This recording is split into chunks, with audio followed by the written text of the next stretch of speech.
अस्सलाम वालेकुम दोस्तों, उम्मीद है आप सब ज़बरदस्त होंगे। दोस्तों, एग्रो फर्टिलाइज़र वालों ने खादों की कीमतों में इजाफा कर दिया।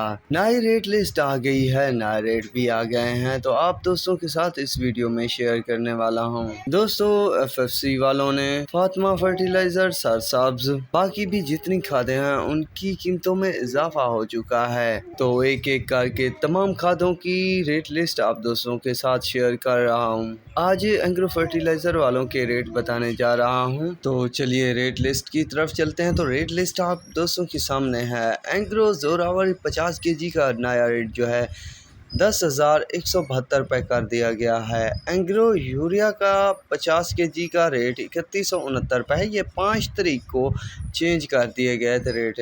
एग्रो DAP 50 केजी का जो रेट है 10,272, ये भी 5 तारीख को तब्दील कर दिया गया था रेट। एग्रो MP प्लस ये 5558 रुपये की है, इसके रेट में 21 तारीख को चेंजेस की गई थी 6ठे महीने की। तो दोस्तों, दिन ब दिन खादों की कीमतों में उल्टा कमी होने की बजाय इजाफा होता जा रहा है। तो ऐसी वीडियो और इन्फॉर्मेशन को जानने के लिए मेरे चैनल को ज़रूर सब्सक्राइब कीजिएगा। दुआओं में याद रखिएगा। अल्लाह हाफिज़।